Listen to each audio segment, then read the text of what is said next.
toddobaadka dhextaalka wararka qodobada wararkeena waxaa ka mid ah maxay tahay xildhibaanada Kismaayo ku sii qulqulaya bandhiga buugaagta Muqdisho diin cafintii Japan muxuu yahay amarka ka soo baxay Equatorial Guinea muwaadin codkaaga si hilaac oo hiili Somaliland aniguna waa libaax barqiye kala soco halkan toddobaad kasta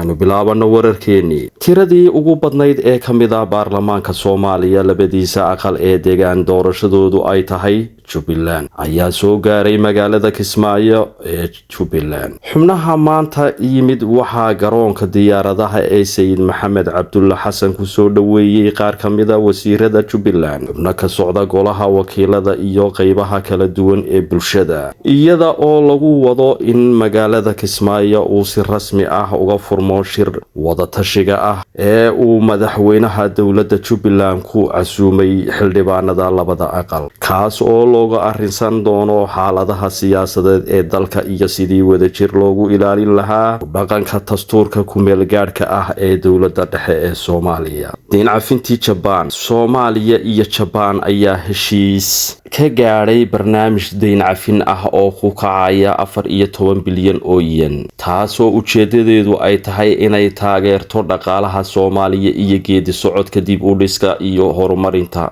talaabadan ayaa qayb ka ah dadaalada lagu xoojinayo xasiloonida iyo horumarinta dhaqaalaha waana guul u soo hooyatay Soomaaliya bandhiga buugaagta Muqdisho ra'iisul wasaare ku-xigeenka Soomaaliya ayaa furay bandhiga buugaagta qaybtii 8aad kaas oo ah munaasabad lagu xusaayo dhaqanka iyo suugaanta Soomaalida isla markaana lagu dhiirigelinayo waxbarashada iyo nabadeynta dalka dhaqdhaqaaqyadani waxa ay muujinayaan diiradda ay saarayso dawladdu amniga horumarinta dhaqaalaha iyo dhiirigelinta waxbarashada si loo gaaro yoolka xasiloonida Soomaaliya amarka soo baxay Equatorial Guinea ayaa sheegaya shaqaalaha rayidka ah ee lagu qabto iyaga oo galmo ku sameynaya xafiisyadooda ayaa wajihi doona tallaabo adag madaxweyne ku-xigeenka Equatorial Guinea ayaa ka digay kadib markii boqolaal la sheegay in muuqaalo qaawan la faafiyay oo dadweynaha loo gudbiyay fiidiyowyada ayaa lagu soo waramayaa inay ku lug leeyihiin sargaal sare oo ka tirsan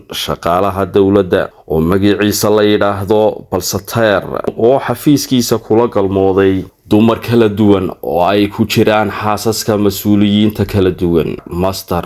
Ingona waa madaxa hay'adda dambi baarista qaranka ee dalka sidoo kale waxay qaraabo yihiin madaxweynaha dalka markii la weydiiyay dhacdada tan kama uusan jawaabin ilaa hadda madaxweyne ku-xigeenka Theodora Obiang Mangu ayaa sheegay in mas'uuliyiin kasta oo lagu helo inay ku lug leeyihiin falal galmo ah shaqada laga joojin doono maadaama ay tani tahay xadgudub qaawan oo ka dhan ah xeerarka anshaxa waxa kale oo amar ku bixiyay in la xidho kaamarooyinka wax lagu ilaaliyo ee maxkamadaha iyo wasaaradaha si loola dagaalamo ficilada guracan iyo kuwa xaaraanta ah war qoraal ah oo ka soo baxay xafiiska madaxweyne ku-xigeenka ayaa lagu sheegay in go'aankan la qaatay kadib muuqaalada sida weyn loogu faafiyay ee wax u dhimaya sumcadda dalka waxa uu intaa ku daray inuu ku taliyay in la furo baaritaan muuqaaladan su'aalaha la iska weydiinayo ayaa la faafiyay kadib markii Master Ingonga loo xiray eedeymo musuqmaasuq ahaa oo kala duwan sida uu sheegay TV-ga qaranka ee dawladdu toddobaadkii hore madaxweyne ku-xigeenka Obiang waxa uu sheegay in fiidiyowyada xunxuni ay ku qulqulayeen warbaahinta bulshada wuxuuna amar ku siiyay shirkadaha isgaarsiinta inay xakameeyaan fiditaanka wixii intaa ka dambeeyay internetka ayaa gaar ahaan soo dejinta sawirada ayaa si ba'an hakad u galay gudaha dalka sida ay dad ku sugan ay u sheegeen wakaaladda wararka ee FB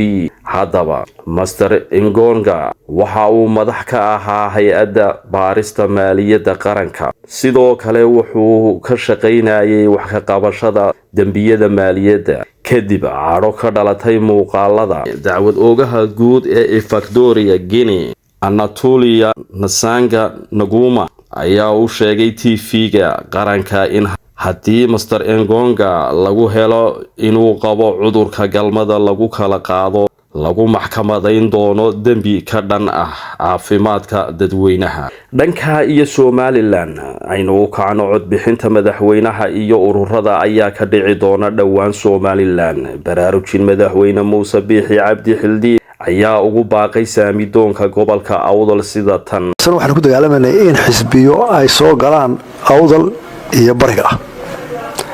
waadweed Axmed Ismaaciil Sabatar iyo ninkii loo jiray Allah xarsi Cali Khaliif